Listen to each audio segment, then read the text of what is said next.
നമസ്കാരം. മലയാളി വാർത്തയിലേക്ക് സ്വാഗതം. ആൻഡമാൻ നിക്കോബാർ ദ്വീപുകൾക്ക് സമീപം ഭൂചലനം.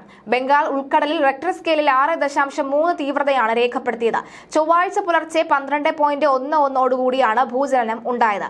നാഷണൽ സെന്റർ ഫോർ സീസ്മോളജിയുടെ കണക്കനുസരിച്ച് ഭൂകമ്പത്തിന് 10 കിലോമീറ്റർ ആഴമുണ്ട്. ആളപായമോ നാശനഷ്ടങ്ങളോ റിപ്പോർട്ടിൽ പറയുന്നില്ല.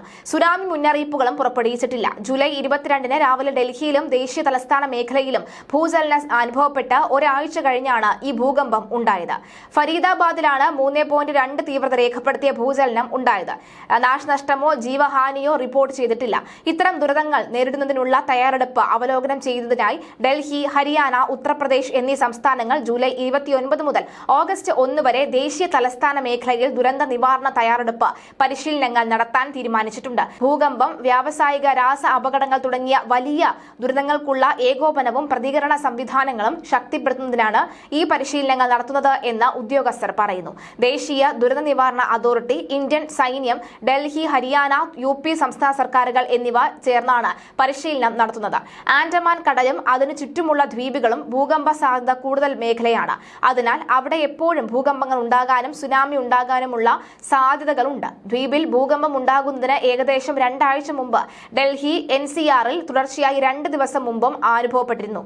2 ഭൂകമ്പമാണ് 2 ദിവസം മുമ്പ് അനുഭവപ്പെട്ടത്. ഫരീദാബാദ് പ്രഭവ കേന്ദ്രമായി 3.2 തീവ്രത രേഖപ്പെടുത്തിയ ഭൂചലനമാണ് അന്ന് ഉണ്ടായത്. ഡൽഹി ഭൂചലനത്തിൽ വസ്തുവകകൾക്ക് നാശനഷ്ടമോ ജീവഹാനിയോ റിപ്പോർട്ട് ചെയ്തിരുന്നുമില്ല. കഴിഞ്ഞ ജൂൺ 30-ന് ആൻഡമാനിൽ ഒരു ദിവസം 3 തവണ ഭൂചലനം റിപ്പോർട്ട് ചെയ്തിരുന്നു. ആദ്യത്തേത് രാവിലെ 10:09-നും, രണ്ടാമത്തേത് 12:22-നും, മൂന്നാമത്തേത് ഉച്ചയ്ക്ക് 12:06-നുമായിരുന്നു റിപ്പോർട്ട് ചെയ്തത്. മൂന്നിന്റെയും ആഴം 10 കിലോമീറ്റർ താഴ്ചയായിരുന്നു. ജൂൺ 25-ന് ഇവിടെ 4.2 മാഗ്നിറ്റ്യൂഡ് ഉള്ള ഒരു ഭൂകമ്പവും ഉണ്ടായിരുന്നു. ആൻഡമാൻ കടലും ആൻഡമാൻ നിക്കോബാർ ദ്വീപുകളും സെസമിക് സോൺ വിയിലാണ്. അതുകൊണ്ട് ഇവിടെ ഭൂകമ്പം വരാൻ സാധ്യത കൂടുതലാണ്. സെസമിക് സോൺ വി എന്നാൽ ഇന്ത്യയിലെ ഏറ്റവും അപകടം നിറഞ്ഞ പ്രദേശം എന്നാണ് അർത്ഥം. അതേസമയം ഒമാനിലെ സലാലയ്ക്കടുത്ത നേരിയ ഭൂചലനം റിപ്പോർട്ട് ചെയ്തു. സുൽത്താൻ ഖാബൂസ് സർവകലാശാലയിലെ ഭൂകമ്പ പഠന കേന്ദ്രത്തിന്റെ റിപ്പോർട്ട് അനുസരിച്ച് 2025 ജൂലൈ 23 ബുധനാഴ്ച ഒമാൻ പ്രാദേശിക സമയം ഉച്ചയ്ക്ക് 2:02-നാണ് ഭൂചലനം റിപ്പോർട്ട് ചെയ്തത്.